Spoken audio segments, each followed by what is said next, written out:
Marcelo Toschi é pastor presidente da Igreja Batista Amor e Cuidado de Araçatuba desde 2008 e também responde pelas extensões Amor e Cuidado. Iniciou os estudos teológicos aos 19 anos no Instituto Bíblico Peniel, em Minas Gerais. Posteriormente, cursou missiologia no Instituto Shekinah, no Mato Grosso do Sul. É casado com a pastora Ana, com quem tem 2 filhas, Karen e Letícia.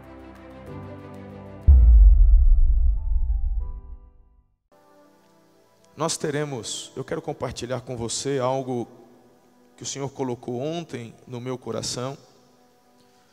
Por isso que é mais um bate-papo, não é nenhum sermão elaborado, não.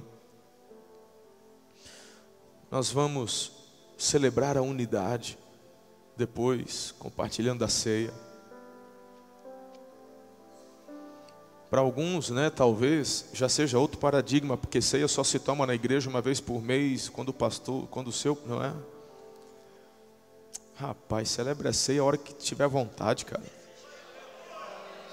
Celebra a ceia. Você já celebrou a ceia na sua casa, você e sua esposa, no café da manhã? Ah, pastor, você não sabe o que você está perdendo, pastor. Para. Me mostra na Bíblia que só se celebra a ceia uma vez por mês lá na igreja. Você já celebrou a ceia com um copão cheio de suco de uva e um pãozinho francês? Senta com a tua esposa lá na mesa no café da manhã e fala, vamos começar esse tempo, vamos celebrar a ceia. Tira um tempo de oração, você e a esposa, você e ela, você e a tua família. Jesus só diz, fazei isso em memória de mim. Tem tanto paradigma para a gente quebrar, para a gente tirar. Eu me lembro a primeira vez quando o Carlito, eu estava lá e depois de uma reunião, falou assim, nós vamos celebrar a ceia. Eu falei, celebrar a ceia? Aquilo me pareceu algo errado. Eu falei, meu Deus, eu tenho tanta coisa para formatar. E quanto mais você vai deixando o Espírito tirar e colocar coisas novas, maior a liberdade no Espírito a gente vive e dessa forma, meu Deus, as coisas vão acontecendo. Sabe por quê, meu pastor? Eu vou te falar. Porque está na Bíblia. Ele não divide a glória dele com ninguém. A honra é dele, a glória é dele, a majestade é dele, o louvor é dele. Então aquilo que você quer fazer na força do teu braço, ele vai falar, pode fazer do seu jeito então, eu não tenho nada a ver com isso. Porque eu reparto da minha essência, de quem eu sou contigo. Mas você é quem me glorifica, eu não divido a minha glória, é da essência de Deus. Não dá, querido, não pode. Quando você entender isso, meu pastor Jesus, somos cooperadores, embaixadores. Eu e você somos representantes. Importa que Cristo cresça, que eu diminua. A gente está falando do maior dos profetas. Não foi Abraão, não foi Jacó, não foi Elias, que é um dos meus prediletos. Como é que você... Bom, você sabe, Jesus falou que ninguém dos nascidos de mulher foi maior que João Batista. E Jesus falou, está falado, ponto final. Não tem teólogo para argumentar isso daí. E o maior dos profetas nascidos de mulher disse, importa que ele cresça, que eu diminua. São chaves espirituais para o ministério pastoral, para o avanço do reino. Vamos orar? Ore comigo. Espírito Santo de Deus, é o Senhor quem governa a minha vida, é o Senhor quem governa esta igreja, é o Senhor quem nos leva a glorificar o Filho.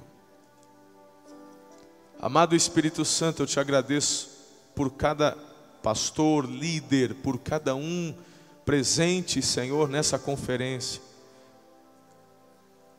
Esta semana para nós é um marco profético daquilo que o Senhor está e irá fazer em nós e através de nós. Muito obrigado, Senhor. Seja exaltado, glorificado, magnificado. Nós só queremos aquilo que vem da parte do Senhor. Livra-nos de nós mesmos, dos nossos achismos, dos paradigmas que nós criamos ou recebemos de homens. Queremos, ó Deus, aquilo que vem do céu, do teu trono, daquilo que vem do teu coração. Venha o teu reino. Queremos um alinhamento com o céu, um alinhamento com a tua vontade, Pai. Em nome de Jesus.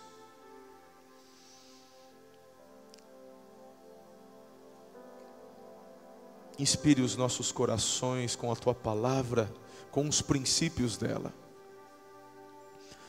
Continue falando agora com os meus colegas, homens e mulheres, que vão revolucionar essa nação. Oh Deus, porque o Senhor não nos escolheu por nossa capacidade, o Senhor nos escolheu quando estávamos atrás das malhadas. O Senhor nos escolheu porque o Senhor viu em nós um coração de adorador, quebrantado, contrito. Então alinha de novo o nosso coração com o teu, por isso estamos aqui. Importa que o Senhor cresça, que eu diminua. Esconda-me, ó Deus, atrás da cruz de Cristo. Eu oro com fé em nome de Jesus. Amém.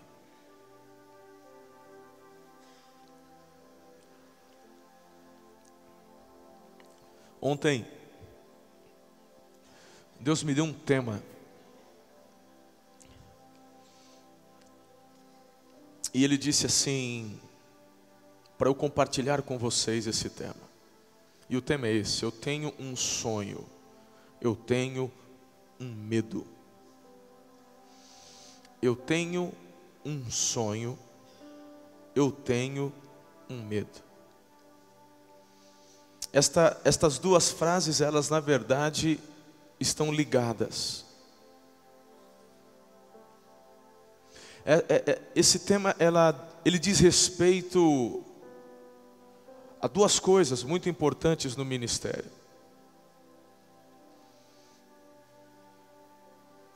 Isso tem movido o meu coração. Eu quero falar um pouquinho com vocês. Me veio no Espírito uma palavra que eu compartilhei um tempo atrás com a igreja.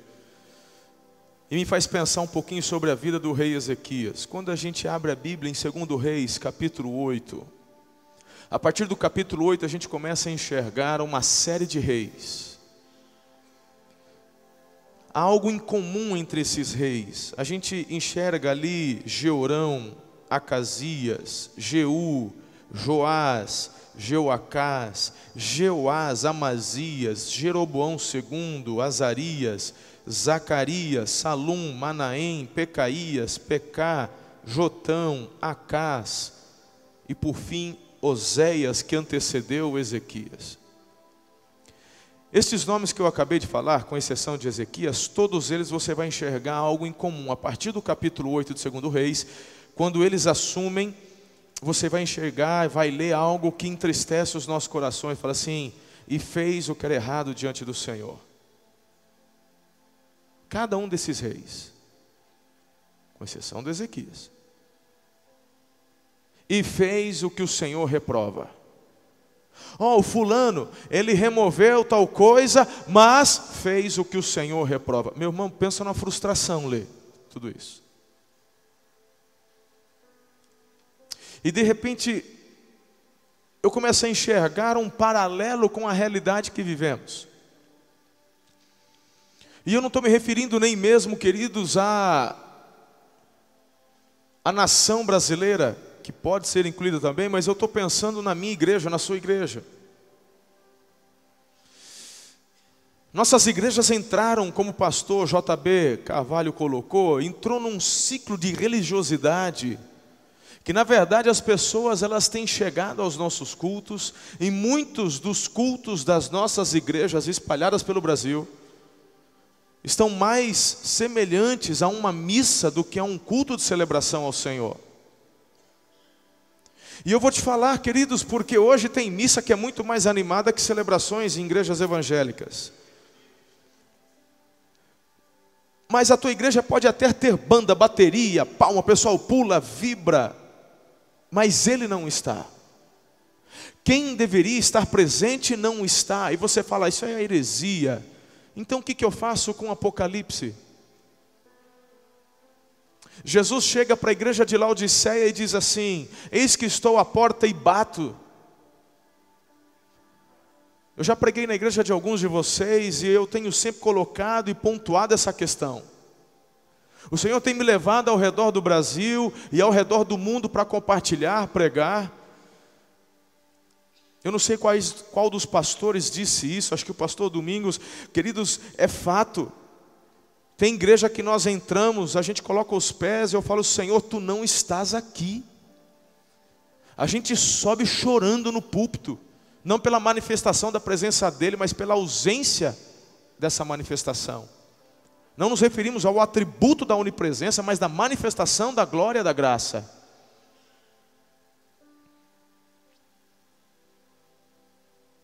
Qual a última vez que você perdeu o controle, pastor? Do teu culto? Sim, por muitos anos eu me escondi atrás de ordem e decência, por um entendimento completamente errado do que isso de fato significa. Talvez para você já se escandalizou, falou assim, mas ontem ele preparou o sermão. Quem disse que eu preparei? Eu disse que ele deu o tema, não preparei nada.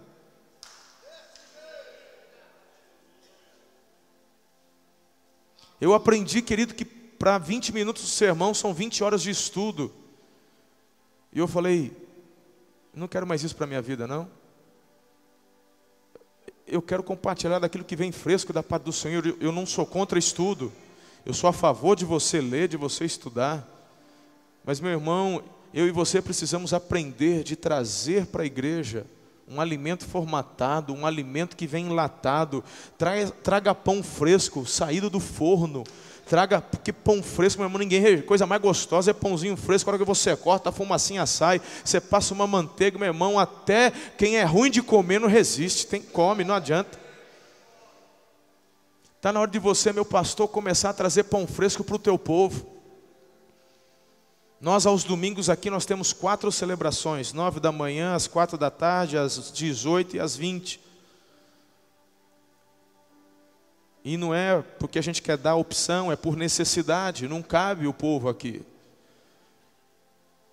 E é o mesmo sermão que eu prego, mas nenhum fica igual ao outro, porque é uma realidade, há uma aplicação para cada povo que se reúne naquele horário.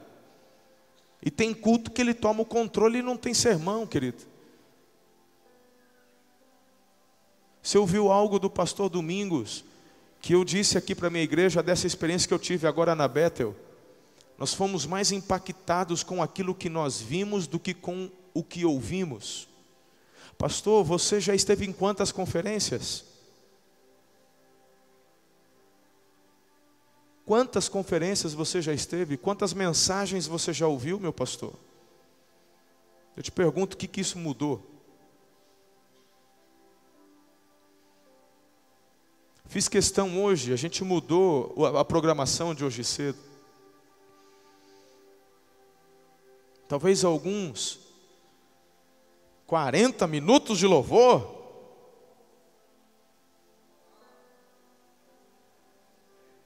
Tem gente que se incomoda. É porque você não entendeu, o louvor não é para você.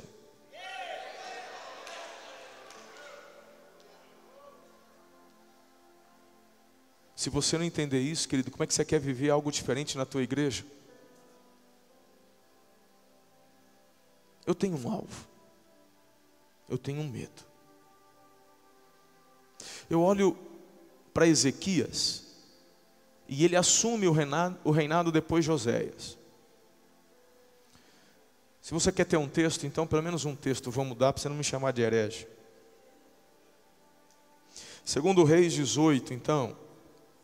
Ele fez o que o Senhor aprova, tal como tinha feito Davi, seu predecessor. Removeu os altares idólatras, quebrou as colunas sagradas e derrubou os postes sagrados. Despedaçou a serpente de bronze que Moisés havia feito, pois até aquela época os israelitas lhe queimavam incenso. Ela era chamada Neustã. Ezequias confiava no Senhor, o Deus de Israel. Nunca houve ninguém como ele entre todos os reis de Judá, nem antes nem depois.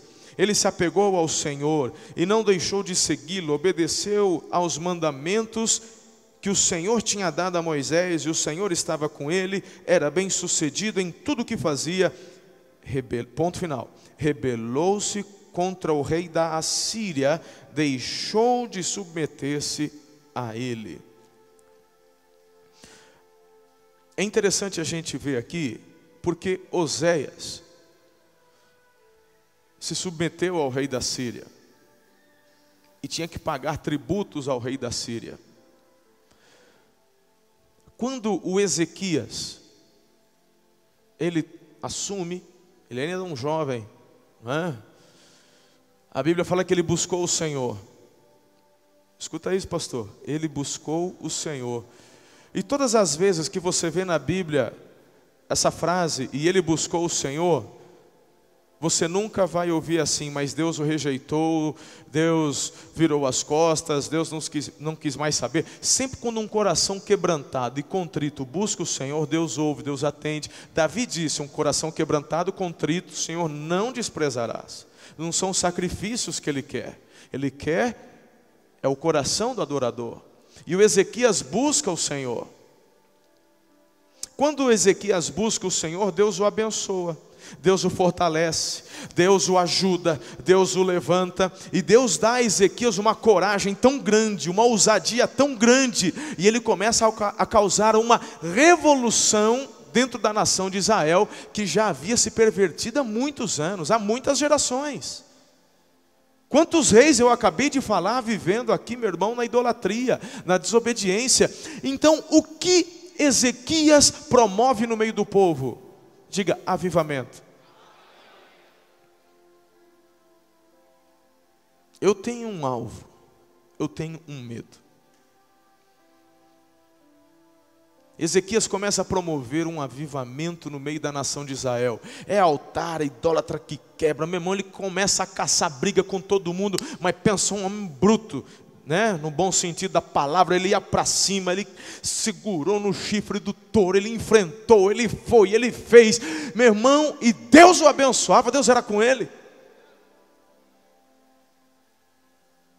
Tá tudo bem, tá indo de vento em popa. 14 anos se passam. 14 anos. Diz a palavra de Deus, no 14º ano do reinado de Ezequias, o rei da Assíria se levanta, Senaqueribe. Já era outro rei, não é o mesmo que se levantou com Oséias. Já era o sucessor. Porque o que o Ezequias fez? Ele rompe com a Síria. Falou, aqui não, aqui tem Deus. Não, que negócio é esse que a Assembleia que vai mandar aqui na igreja agora? Hã? Você ainda está nesse julgo aí, pastor? Posso falar uma coisa para você ou não? Onde está na Bíblia que a igreja é democrática? Me ensina. Me mostra aí, me dá base bíblica. Onde está na Bíblia que igreja é democrática? Eu já falei isso para alguns pastores aqui. Acho que eu falei isso lá em Brasília no café da manhã. Para onde Deus está me levando, eu estou falando. Quer saber, pastor? Me dá, qual que é o fundamento da democracia?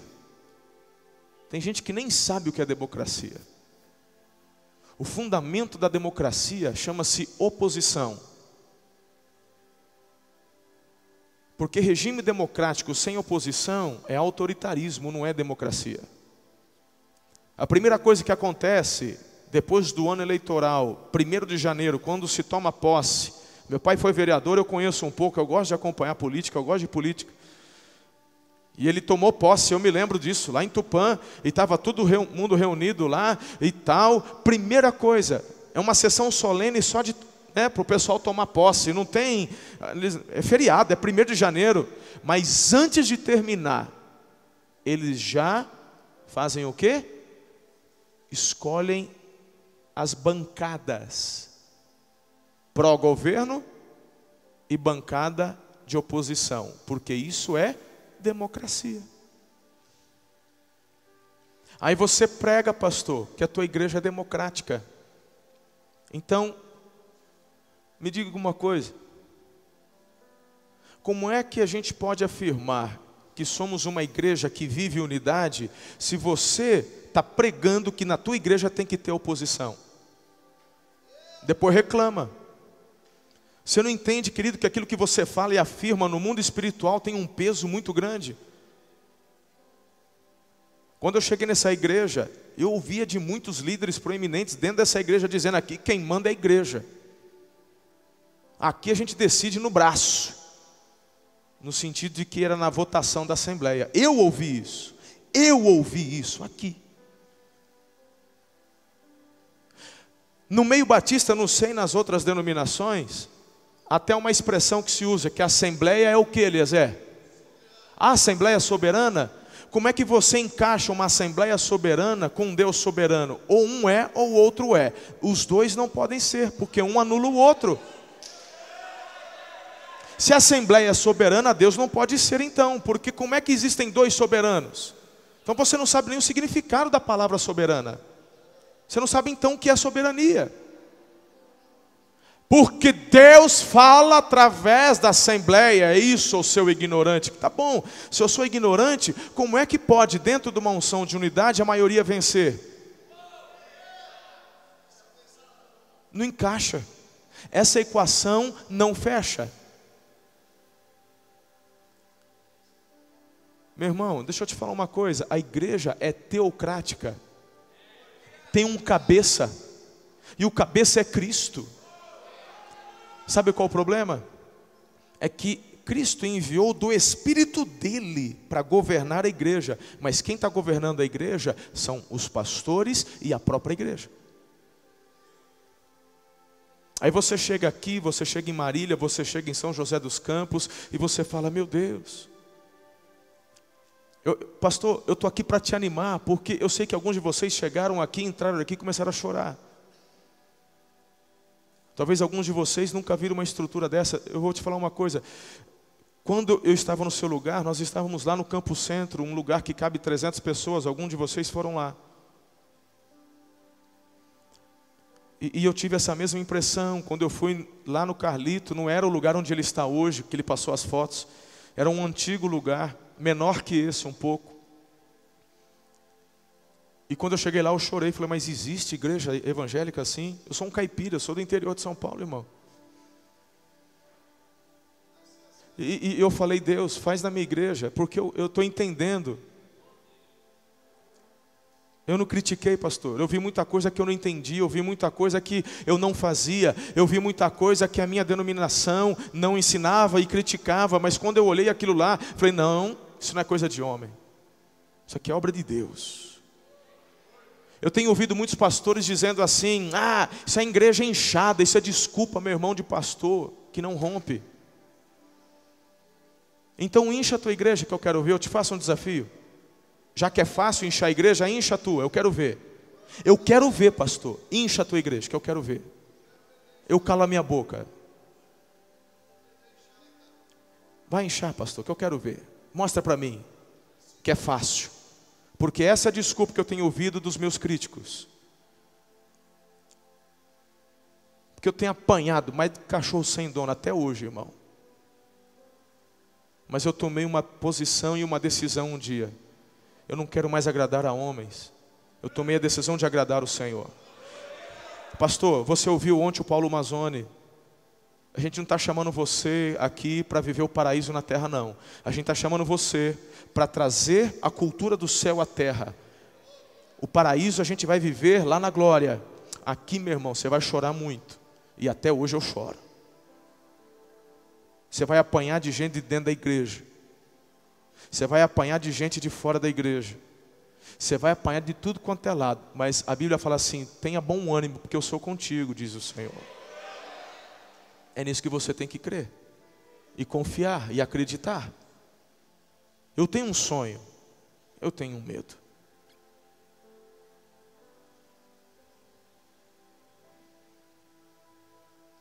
Deixa o Senhor governar a tua igreja, a tua vida, teu ministério. Não tenha medo. Não tenha medo de oposição, querido. É incrível que a experiência de todos os que estão rompendo tem uma semelhança muito grande. Carlito teve levante, um povo saiu, abriu outra igreja. Amazônia, você viu aqui, pastor Domingos, saiu gente, meu irmão, Jetro, você não vai enxergar um ministério assim, está rompendo, falando, olha, não, vai ter, querido. Ou você acha que todo mundo dentro da tua igreja é salvo? O problema é quando o pastor se vende por causa do salário, porque aquela família é muito proeminente, aquela família tem muito dinheiro, então se eu me levantar contra o que aquela família está fazendo, eles vão embora, vou perder o dízimo, aquele povo lá vai ser, meu irmão, quem te sustenta é o Senhor. Eu já ouvi isso aqui. Em 2008 eu recebi 2 casais dentro do meu gabinete, e esses 2 casais falaram assim: o senhor tem que saber quem é que sustenta essa igreja. Eu ouvi, meu irmão, não foi, eles falaram na minha cara: você tem que saber quem que sustenta essa igreja. E eu falei: eu sei quem sustenta essa igreja, é Cristo. Estes casais, meses depois, saíram, e quando saíram me chamando de moleque. Saíram dizendo: você é um moleque mimado. E essa igreja está afundando. E ela vai afundar.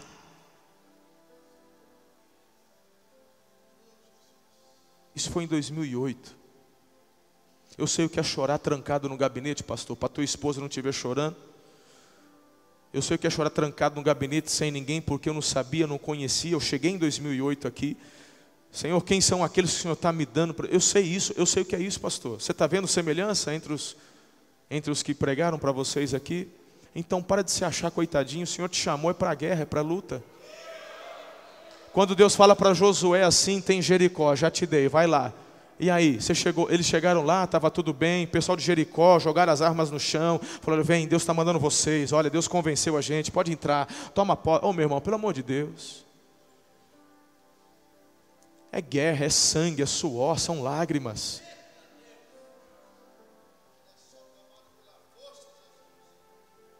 Eu tenho um sonho, eu tenho um medo. No 14º ano de Ezequias, diz a palavra que Senaqueribe se levanta contra ele. E Senaqueribe manda o seu maior general, e um cerco é feito em volta de Ezequias, do seu reino. Você conhece bem o que significa cerco? É cruel, irmão. É cruel. Começa a faltar água, começa a faltar comida. O povo que está dentro da cidade murada se desespera. O general começa a gritar: vocês vão confiar no Ezequias? Não se enganem. Vocês vão ter que comer as próprias fezes para poder não morrer de fome. E mesmo assim não vai bastar. Está na Bíblia, só você ler. Só ler. Meu irmão, você conhece histórias de cerco dentro da palavra de Deus, onde 2 mães sorteiam qual filho vão comer primeiro.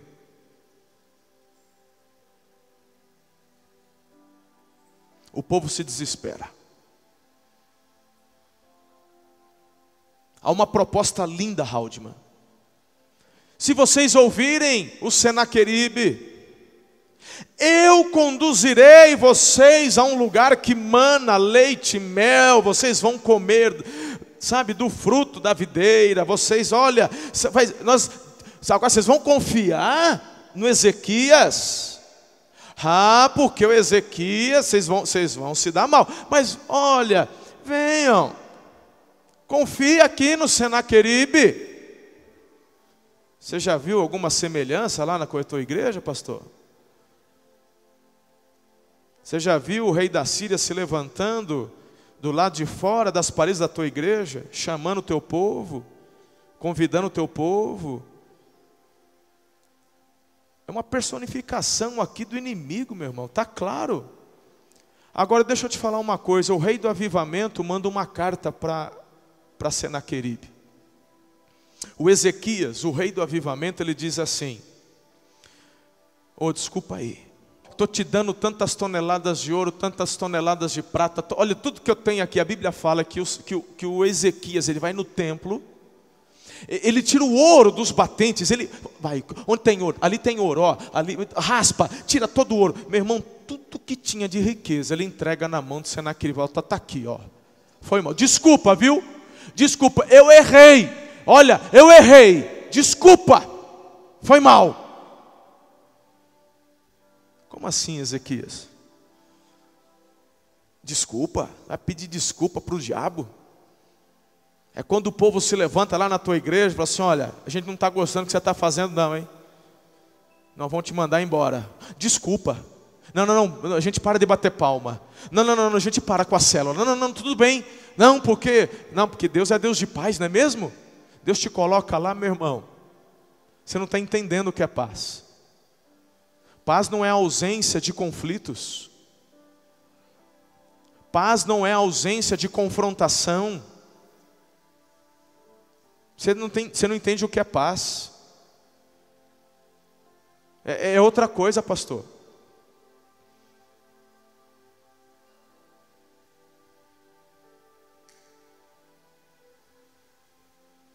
Perdão, Senaqueribe. Bem, você sabe a história. Não preciso ler, só estou falando com pastor e líder, só gente de ponta. Senaqueribe manda de novo.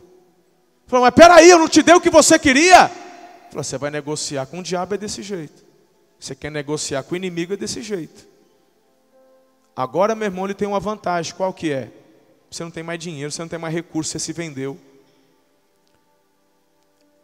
O Ezequias tinha uma chance que, se ele pegasse todo o ouro e prata que ele tinha e se voltasse para o Egito e comprasse a ajuda do rei do Egito, ele tinha uma chance contra Senaqueribe. Senaqueribe é muito esperto. A Bíblia fala que o diabo é astuto. Então cuidado com quem você está negociando, pastor.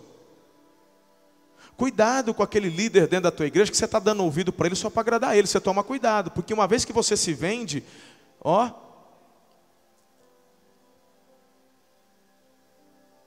não viva para agradar homens. Deus te colocou como pastor do rebanho e não como vassalo do rebanho, é diferente.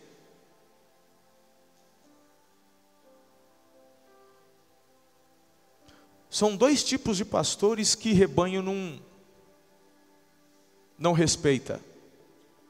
Quem se torna vassalo e quem se torna matador. Quem é pastor pode ficar tranquilo, pode ir à frente que as ovelhas estão andando lá atrás. Porque você não negocia princípios. O rei do avivamento se vendeu. Aí você conhece, né, irmão? Aí o general começa a gritar. Os líderes de Ezequias falam: por favor, fala na sua língua que a gente te entende. Não fala na nossa língua não, que o povo está tudo... Rapaz, a Bíblia fala aí que ele gritava mais alto. Você acha que eu não vou falar? Estou aqui para avisar vocês. Vocês vão se lascar.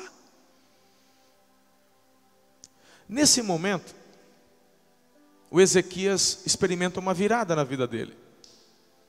A Bíblia diz que ele vai para a presença do Senhor, o rei do avivamento. Puxa vida, só agora? Mas enfim, ele se lança, ele pega a carta, ele coloca a carta diante de Deus, ele se humilha, ele chora. Ele fala: Deus, Aí eu já te cantei a bola, né? Coração quebrantado, contrito. Não é que Deus ouviu, rapaz? Ele saqueou o templo do Senhor, cara. Ele tirou todo o ouro, tudo que os antecessores, coisa que Davi, Salomão, rapaz, mas um coração quebrantado, pensa um negócio que toca o coração de Deus. Aí Deus fala, ô filhão, pode ficar tranquilo, pelo caminho que eles vieram, o Senaqueribe vai voltar. E tem mais, pode deixar que eu vou tirar a vida dele. E pode ficar tranquilo que o teu povo não vai nem guerrear. Vocês estão até com fome, né? Tipo assim, vocês podiam ter me procurado antes. Você podia ter se rendido antes, ficava bem mais fácil. Não precisava chegar até aqui. Você conhece a história. Quantos 1000 soldados assírios morreram naquela madrugada? Que Deus mandou. E de uma forma sobrenatural, aquele exército foi exterminado.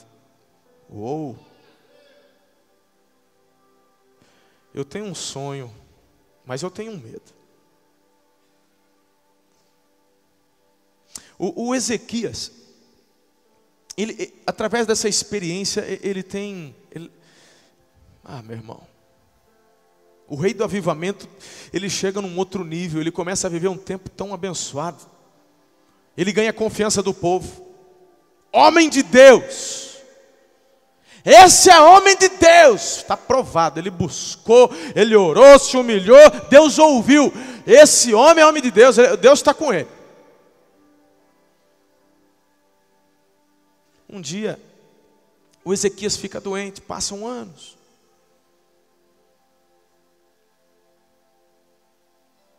O profeta aparece lá no palácio, o Isaías. O profeta chegou, é Deus agindo. O profeta chega, Ezequias, põe tua casa em ordem. Pode derramar óleo, pode me curar. Não, você vai morrer. Deus mandou falar que você vai morrer. Essa doença, essa úlcerazinha aí, isso aí vai se alastrar, você vai morrer. Põe tua casa em ordem, Deus está falando. Rapaz, o Isaías dá o recado. Deus mandou, vá lá, falou, não tem mais nada a ver com isso, agora é você e Deus, ele está indo embora. O que o Ezequias faz? Ele já conhecia, né, a experiência com o Senaqueribe, tá ligado? Lembra? Ele já pegou a chave, irmão. Pegou a chave. Ele foi para o muro ali, mandou a cara no muro e começou a chorar. Deus. Quando eu comecei, eu fiz isso, eu quebrei aquilo, olha no Senaqueribe, me humilhei, eu tenho feito o que o Senhor manda. E papai, Deus fala assim para Isaías, volta lá. Eu ouvi o choro dele, estou dando 15 anos para ele. Ele volta, dá o recado, pensa um homem que ficou contente.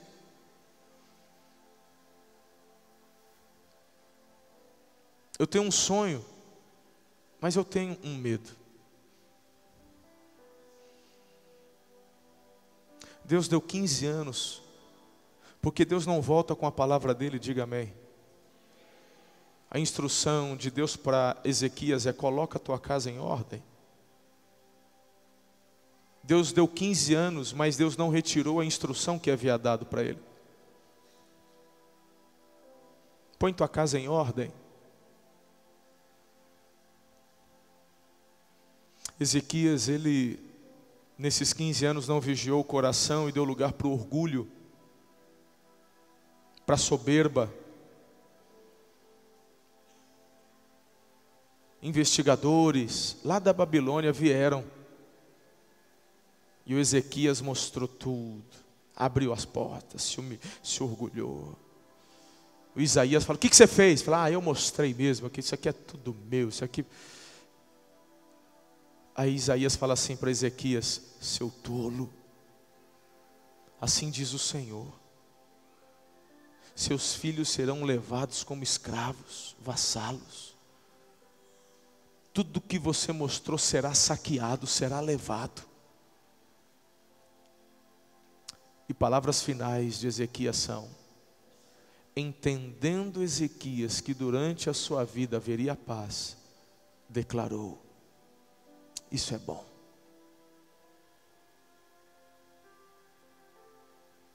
Nesses 15 anos ele gera um filho, se não me falha a memória, o nome dele é Manassés. E diz a palavra que se tornou o pior rei da história de Israel, a ponto de sacrificar o próprio filho ao demônio Moloque.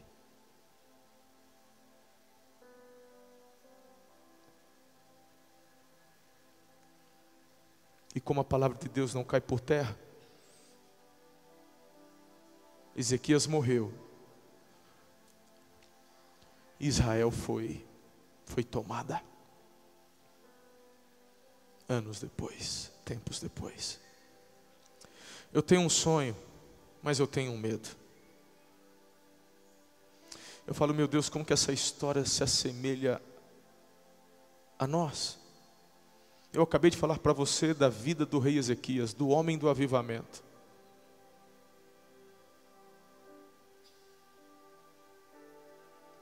Eu tenho um sonho, o meu sonho, querido, é terminar aprovado. Se você falar para mim, qual é o teu sonho? Talvez você diga, a gente tem uma nova área, quase 90 mil metros que nós compramos. Você vai falar para mim, o que você quer fazer? Eu falo, eu tenho projetos, eu tenho alvos. Eu tenho um projeto de construir um templo aqui para 10 mil pessoas. Eu tenho um projeto de construir escolas, de fazer tantas coisas. Eu tenho muitos projetos. Mas qual o teu alvo, pastor? Então é esse? Não, meu alvo é terminar aprovado.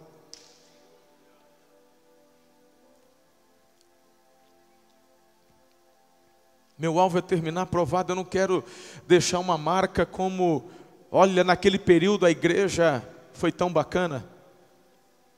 Eu não quero ter uma marca onde, olha, aquela igreja ela é conhecida porque a adoração é bacana, ó, aquela igreja é conhecida por conta daquele pregador, aquela igreja, não, eu tenho um alvo, o meu alvo é terminar aprovada, é terminar bem.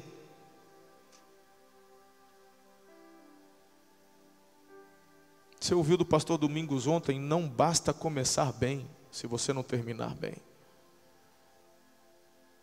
Um homem que teve experiências extraordinárias, Ezequias, ele promoveu o avivamento no início, ele viveu uma reviravolta contra Senaqueribe, meu irmão, que poucos na história de Israel experimentaram. Um agir sobrenatural de Deus. Poucos experimentaram. Como é que esse homem termina? Como que esse homem termina? Eu tenho um alvo. Eu quero terminar aprovado, pastor. Eu quero terminar aprovado.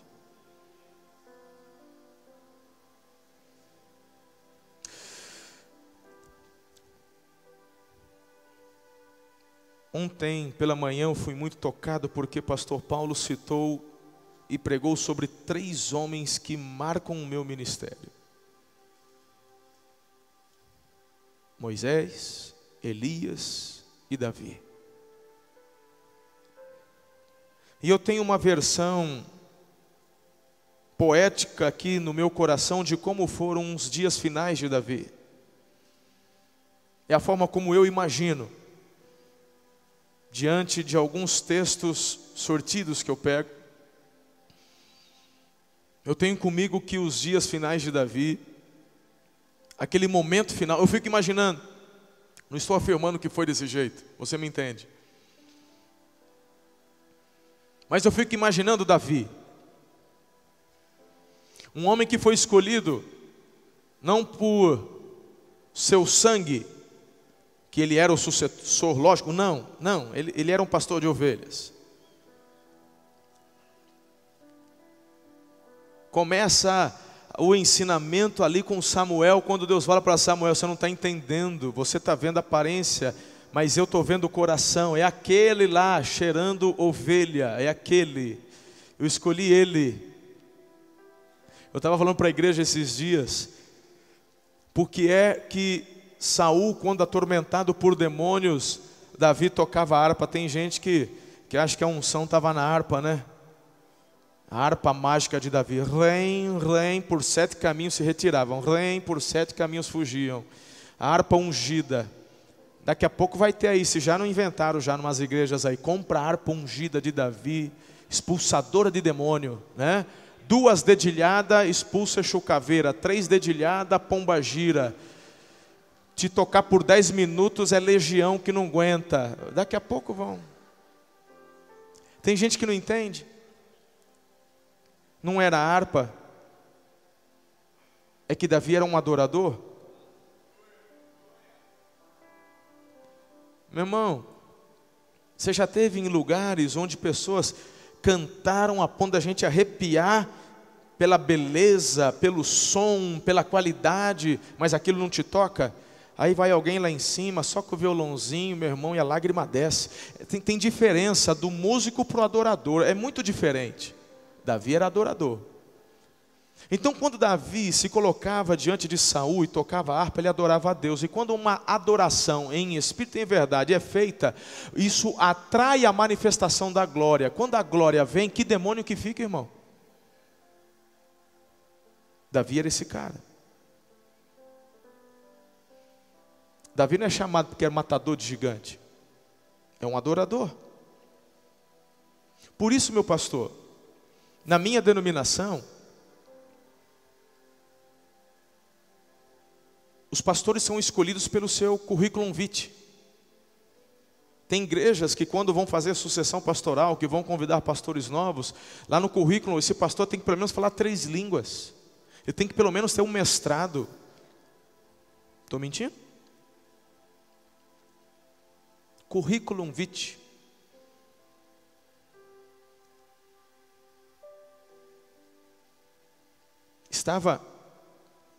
Enquanto o pastor Edson ainda estava vivo, eu preguei o ano passado no aniversário da igreja da PIB de Santo André. Ele já estava bem ruim. Eu preguei lá.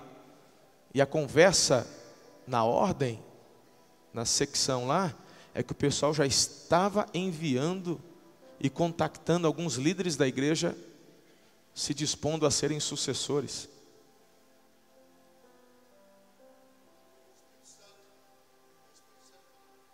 Só pode. Você entende isso, pastor?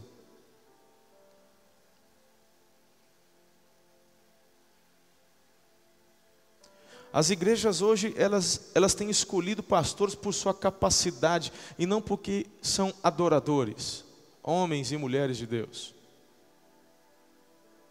Então eu já estou te dando a bola, querido, cantando a bola, já estou colocando a bola na marca do pênalti, para você viver tudo isso daí. Teu coração é o quê? É coração de administrador? Teu coração é o quê? Coração de você só lidera? Se o teu coração não é um coração como o de Davi, um coração de adorador, você pode fazer célula, pode fazer o que você quiser. Tua igreja... Eu fico imaginando os dias finais de Davi. Eu fico imaginando Davi, naquele momento, quando Deus o leva. Ele está deitado na sua cama.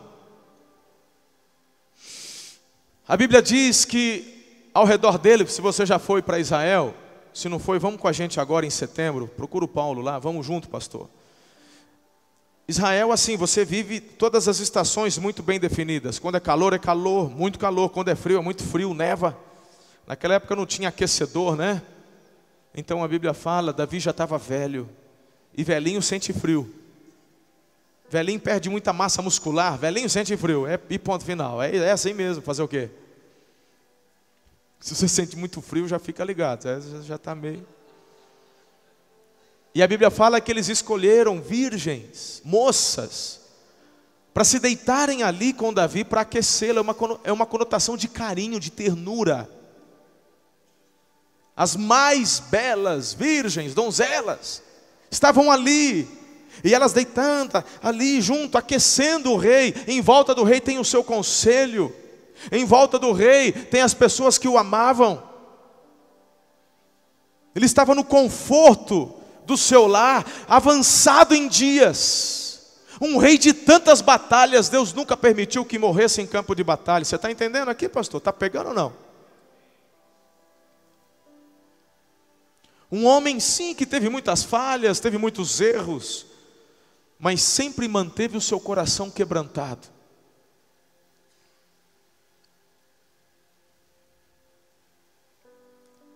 Então, Eu fico imaginando Deus chegando e falando assim, Davi, e de repente Davi tendo uma visão, ele ouve a voz do Senhor, de repente os olhos de Davi são abertos, os anjos ali, ele começa a ver os anjos, e eu fico imaginando Davi dizendo assim, meu Deus, chegou o momento. Sim, Davi, é chegada a hora. Oh, Senhor, como eu ansiava por esse momento. Quando Deus fala para Ezequias, ele chora, que não quer ir embora. Mas Davi, quando Deus fala, é chegado o momento, o que eu sinto de Davi é que se Davi falou, por esse tempo eu esperei minha vida inteira. Foi para isso que eu vivi. Foi para isso que eu lutei. Eu não lutei por causa das riquezas. Eu lutei em nome do Senhor dos Exércitos. Eu conquistei em nome do Senhor dos Exércitos. O que fiz para a glória do Senhor dos Exércitos. Chegou o meu momento, eu estou preparado, me leva, Senhor. E o Senhor fala, calma, Davi, eu tenho algumas coisas para te dizer. Deus, rápido. Por favor, rápido, que eu quero, é melhor estar contigo, Senhor. Eu também não vejo a hora, Davi, de te pegar nos meus braços aqui. Mas eu quero que você saiba de uma coisa. Antes de você partir, tem um título que eu quero que você saiba que você vai levar. Deus, por favor, não diga mais nada. Fala mais nada, porque quem sou eu? Eu sou o menor da minha família. Eu sei de onde o Senhor me tirou, eu sei o que o Senhor me deu, eu sei o que o Senhor fez. Eu não sou merecedor de nada, o Senhor está dizendo que ainda vou ter mais um título. Davi, por favor, escute. E Davi começa a chorar. Volta a dizer, essa é a visão que eu tenho. E Davi diz assim, e Deus diz assim para Davi, meu filho, muitos chamarão você de pastor. Outros chamarão você de um rei. Outros serão tocados porque chamarão você de um grande general. Mas há um título que perdurará também por gerações e gerações. A maior marca na sua vida, o título que eu te dou, é que você é um homem segundo o meu coração. Davi não consegue falar mais nada, ele só chora. Há algo mais. Deus, por favor, calma, filho. Eu sei que você quis construir uma casa de adoração a mim. E eu te disse que não era tempo, porque tuas mãos estão cheias de sangue. Há tempos de construir e há tempos de guerrear. O tempo que eu te dei era um tempo de guerrear. Porque quem planeja a construção fica desguarnecido. E você precisava se concentrar na tarefa que te dei, e você fez com tanta maestria. Mas deixa eu te falar uma coisa. O teu sucessor viverá um reinado de paz. E eu darei a ele tudo o que ele precisa para fazer o que você quis me dar. Teu filho Salomão construirá algo em honra ao meu nome. Davi, eu tenho uma última coisa para te falar. Ele diz assim: muitos antes de você pediram para que sua descendência permanecesse no trono.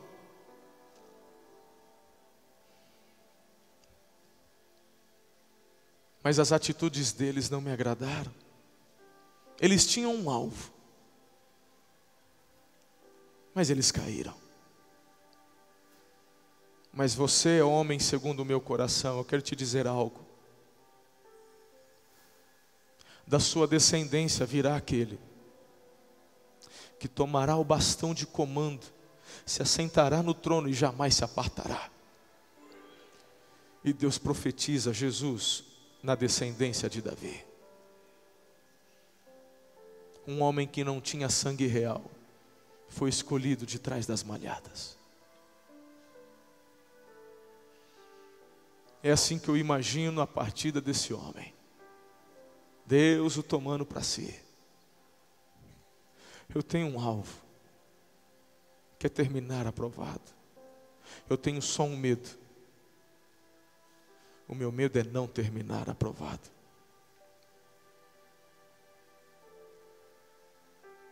É isso que me consome todos os dias. É porque eu conheço o meu coração, pelo menos um pouco. E eu tenho medo de mim. Eu me agarro e me apego às palavras de Paulo em Coríntios, 1 Coríntios 12, 10. Olha, quem está em pé, cuidado para não cair. Por que eu jejuo? Porque eu não confio na minha carne. Só por isso. 4 vezes, pastor. Só gosta? Que gosto, meu irmão. A gente faz porque, ai de mim se não jejuar. Porque eu não confio em mim mesmo.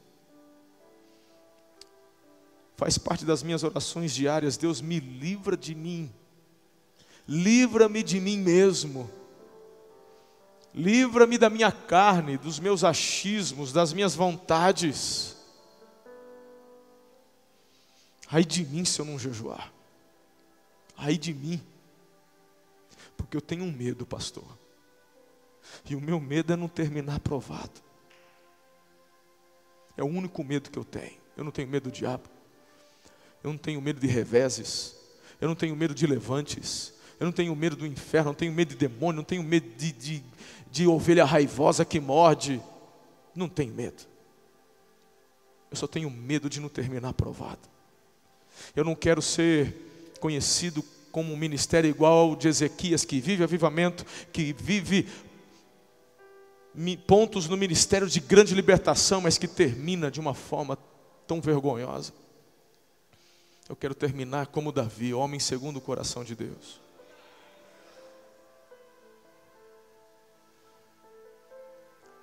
Eu não quero na minha lápide uma placa, o homem que construiu, o homem que pregou, o homem que fez. Se eu tiver uma lápide que tenha a frase, e essa frase, meu irmão, não adianta você encomendar. Ou as pessoas colocam porque vão ver isso em você. Ou nada feito. Que tenha um homem segundo o coração de Deus.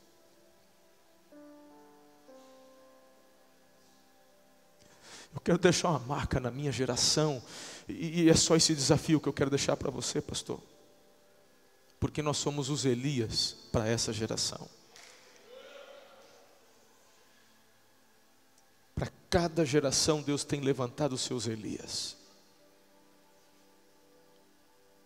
O ministério de Elias não foi um ministério isolado. Exclusivo, perdão.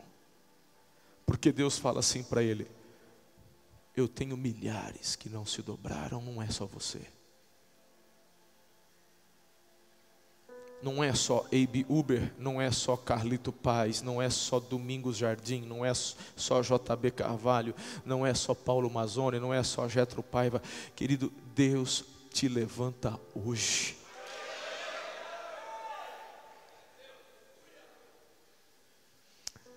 Quando eu digo que eu tenho medo, eu não me refiro a covardia, porque o Espírito de Deus é um espírito de coragem, de ousadia. Quando eu falo que eu tenho medo, é que eu e você precisamos atentar todos os dias para quem de fato somos. Temos uma nova natureza, mas a nossa natureza antiga ainda está em nós, e esta precisa ser crucificada todos os dias. Esse meu medo vai acabar quando o meu coração parar. Aí eu não vou ter mais esse medo. Aí, meu irmão, aí, aleluia. E em nome de Jesus eu terei alcançado o meu alvo, porque para esse alvo eu persigo com fé. E esse meu medo eu vou manter comigo, para que eu chegue nesse alvo. Guarda isso, pastor. Tenha um alvo, tenha um medo.